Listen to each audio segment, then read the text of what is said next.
but stop, amaze me here. Never this day, be at my side, light and guard, rule and guide, amen. Father, Son, and Holy Spirit.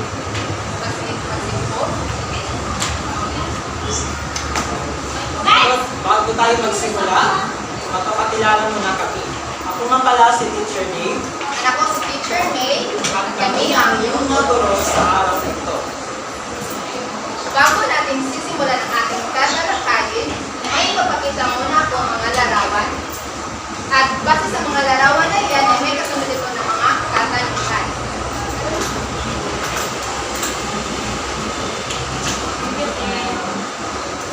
Okay, so base sa inyong nakita, ng mga larawan, ano ang nasa larawan? Neri, ano ang nakikita mo sa larawan? Papa. Okay, magaling. Sunod. Hana, Ito ay isang bulkan. magaling. At ang panghuli ay Lori May. Pagkaya. Very good. So, base sa larawan, magbigay na isang salita na may ilarawan mo sa larawan. Saman mo sila, asa sila nakita.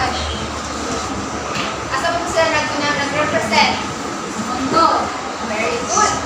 Sa iyong palagay, Mary, paano nabuo ang bansang Pilipinas? Nabuo dahil sa mga likas ni Yaman. Okay, another. Sa pagkahati natin ng mga kontinente. Very good. So, bakit sa mga larawan, may kaugnayan pa ang mga ito sa pagkabuo ng Pilipinas? Oo. Bakit? Ano man? Walang mapa, hindi tayo. Very good. Okay, so kung wala ang mapa, hindi natin makikita ang mga iba't ibang parte ng mundo. So, bakit naging ganito ang kanyang itsura at forma? Okay. So, para sa ating susunod na gawain, ang klase ay makakati sa tatlong pangkat.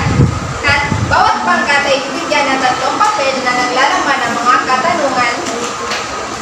At kailangan yung buuin ang mga jumbled letters para masagot ang mga tinutukoy nito. At pagkatapos ay mamili ng isang representative para i-presenta sa klase ang kanilang mga sagot. Binigyan ko kayo ng 5 minuto para sagutin ito.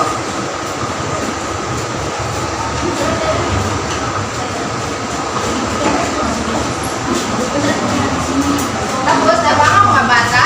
Yes, ma'am. Sa unang pangkat, sino ang magre-representa? Okay, Hana?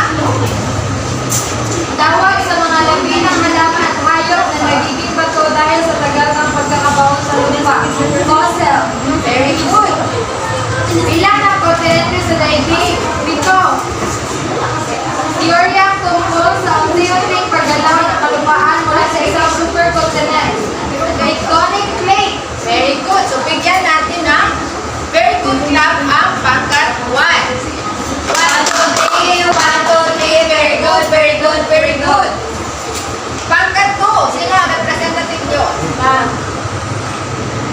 Ito ang tawag sa lugar sa mundo na maraming aktibong bulkan kaya maraming pagindol at pagsabog ng bulkan ang nagaganap.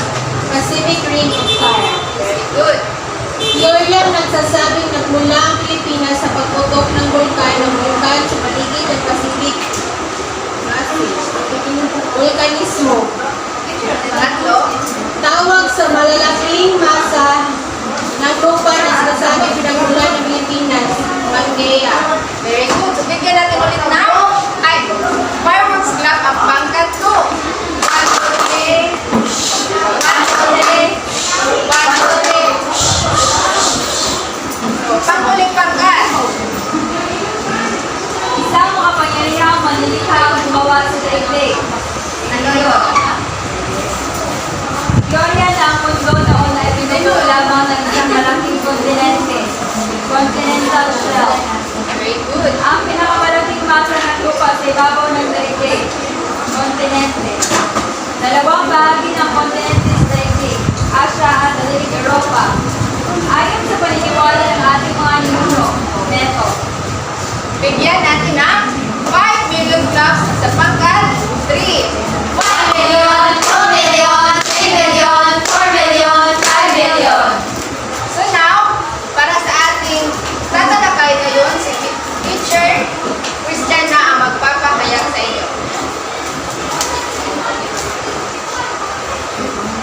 So, magandang araw ulit.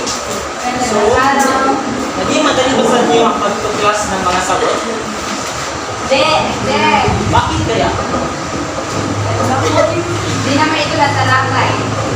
So, ano yung napapansin sa mga bagong katanungan at sagot nito? Sa inyong na-observe sa mga question? Ito tungkol sa mundo. Okay, magaling. Pangatlo, sa inyong ginawa activity, ito ba ay kinalaman o konekta sa kung paano nabuo ang ating Pilipinas? Oo. Okay. So, ano-anong idea o paniniwala ang nagalahad ng batayan tungkol sa pinamulan ng Pilipinas? So, meron tayong meto. So, reliyon at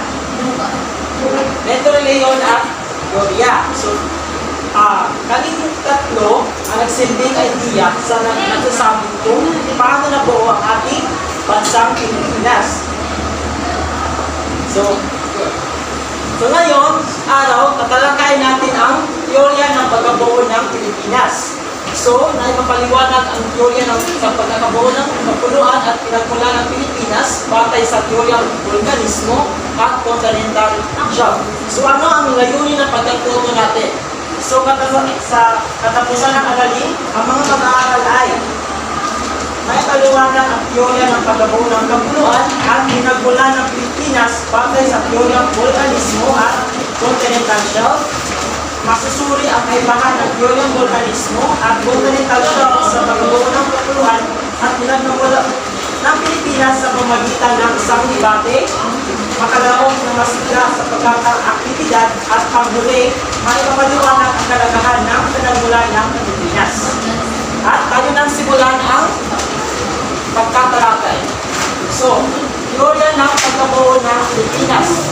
Meron tayong dalawang teorya na nagsasabing kung saan nabuo ang Pilipinas.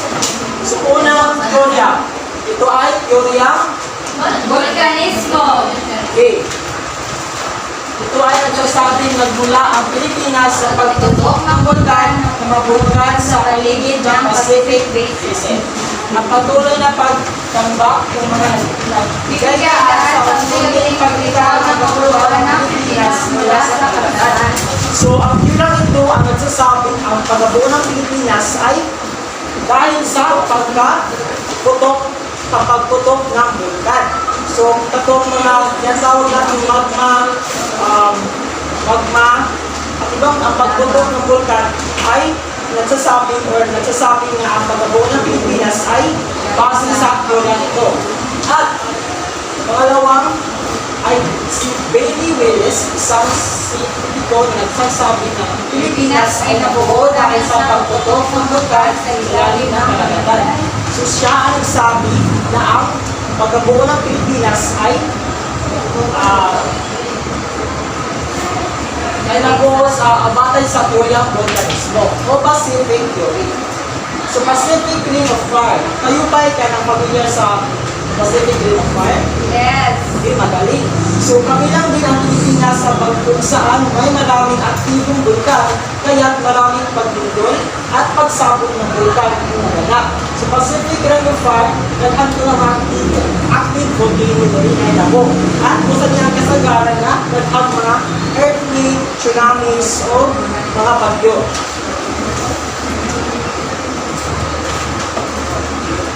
So may 452 na bulkan at 75% ng mga pinaka-aktibo at dormant na bulkan. May 37 bulkan sa Pilipinas at 18 sa mga ito ay aktibo.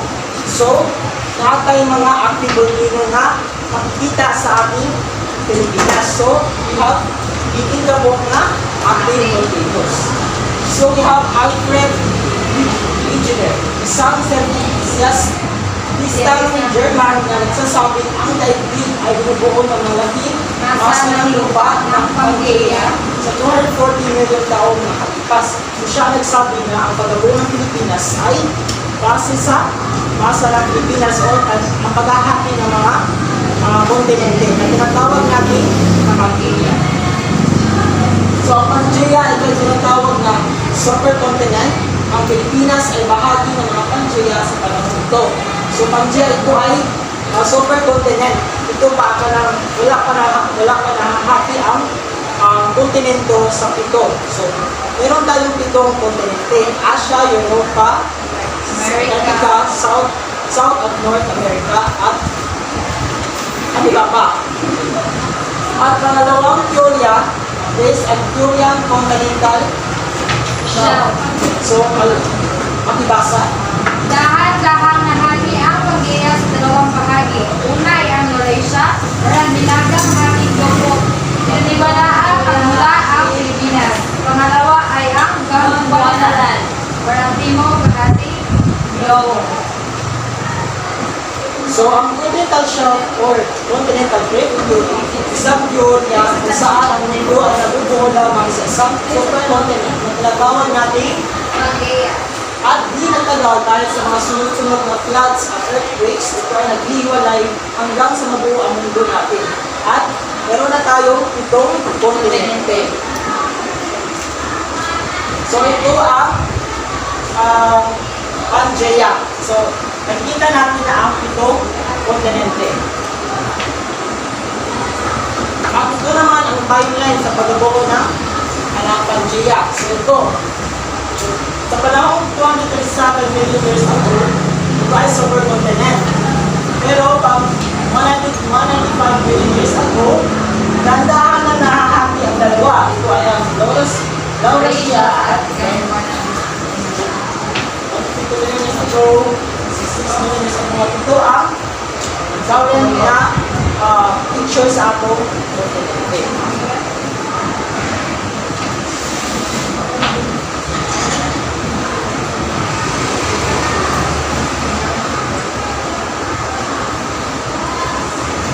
So, fossils. So, ano nga ulit ng fossil? Mga buto-buto, mga labi na nalaman ng virus. So, tinatawag sa mga labi na mga halaman at hayop na naging bato dahil sa tagal ng pagkakaroon sa lupa. So, katong mga nabaon nga years ago is nakuha siya ito at consider siya as fossils. Dahil sa patuloy na paggalaw ng mga kontinente, patuloy din ang nakakati ang mga kontinente hanggang sa umandong sa kasalukuyan ng syulat ko. So, tungkol sa paggalaw sa kontinente, is mo ang reason muna ang form na current form sa atuang kontinente. So, mga ebidensya ni Alfred Kitchener sa pagkakabuo ng Pilipinas batay sa teoryang continental shelf or drift theory. So, ang kanilang ebidensya kay nandulo ang kontinente ng shape siya ba? Na-shape niya ang sa kontinente sa kontinente. O siya, na-siya idea ng Pilipinas kay nagawa siya sa sa Panginoon. Next is fossils. Next is mga bato. Consider sa siya as fossils. Ay na form ng minerals na makita sa other continent o sa other continent. And next, mga fossils.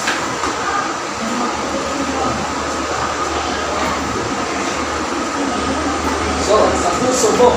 So, ano ang katanahan para sa iyo ang pag-alam sa pinagmula ng Pilipinas? Gaano tayo itong importante? But bilang isang Pilipino, ano ang importansya sa sa pangalam natin sa pagkabuo ng Pilipinas? Ano kaya ang importante nito para sa atin bilang Pilipino? Mari?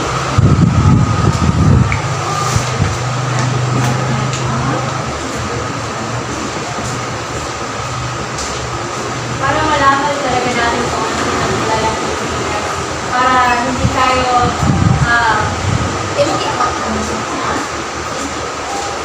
para malaman natin ang buong istorya or history kung saan talaga tayo nagmula. Kaya mahalaga ang matutunan natin ang pinagmula ng Pilipinas. Hindi magaling na rin. So, pagkay ng Asya ang lahat ng uri ng kapluhan, natubigan sa daigdig. Ano ang magpulot sa mga Asya, no? Wala ito na kanila ng Asya. So, we all know na ang Philippines is rich of minerals. So, ano, bilang Pilipino, ano mga importante nato nga may dota sa mga minerals sa ato ang Pilipinas? Ana? Ito ay magpagkukulan natin ng manok ubay.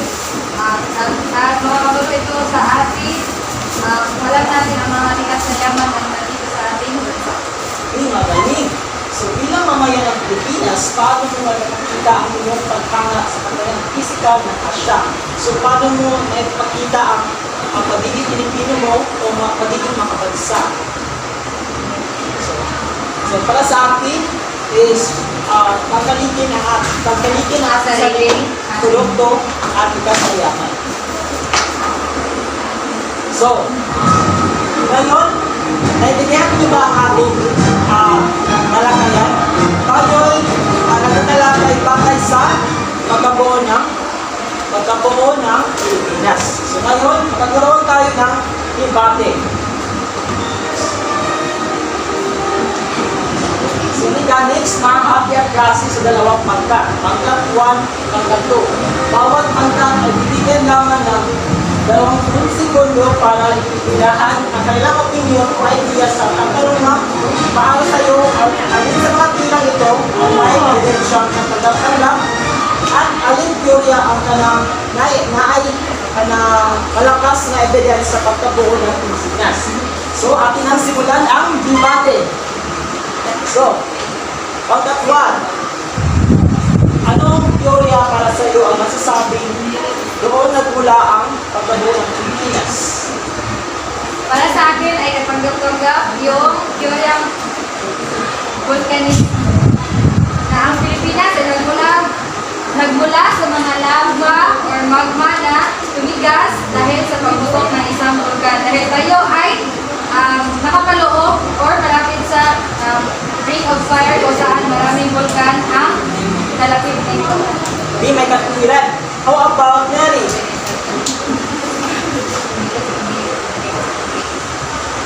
Para sa iyo, anong teorya ang sabi ng Pilipinas ay galing sa buwan? Para sa akin, ang teorya na maaaring magpaliwanag na pinagmula ng kapuluan ng Pilipinas ay ang teorya nagmula sa Pangea, kung saan makikita natin doon na ang pinagmulan na Ang pagwatak-watak ng kontinente. ang pagwatak-watak ng mga kontinente Nagsilbing idea para sa iyo na doon nagaling. doon ang galing ang Pilipinas. Di magaling. So, bigyan ng salit, let's have a Jollibee clap. So, follow me. So, 1, 2, 3, 1, 2, 3, Jollibee. 4, 3, 2, start. 1, 2, 3, Jollibee! Good.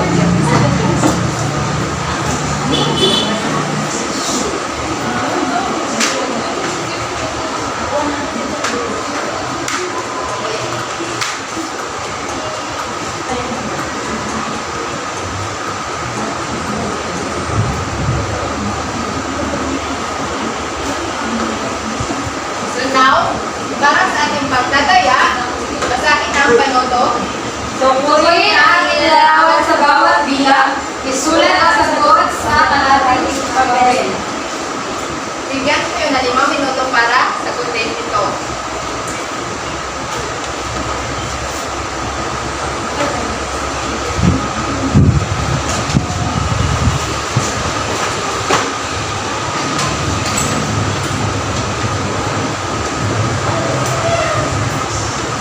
Number 5.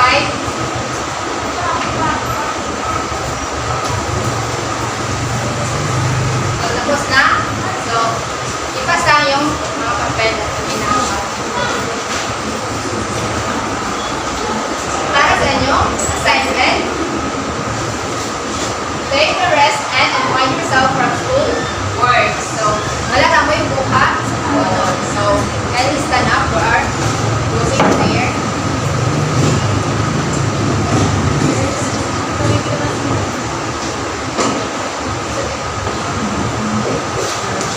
Sa ngalan ng Ama, ng Anak, Glory be to the Father, and the Son, and the Holy Spirit, as it was in the beginning, is now, and ever will be. Bago tayo umuwi, mag-iwan muna ako ng song salaysay. So, pakibasa lahat. Kaya mga kabayan, ang Pilipinas ang tahanan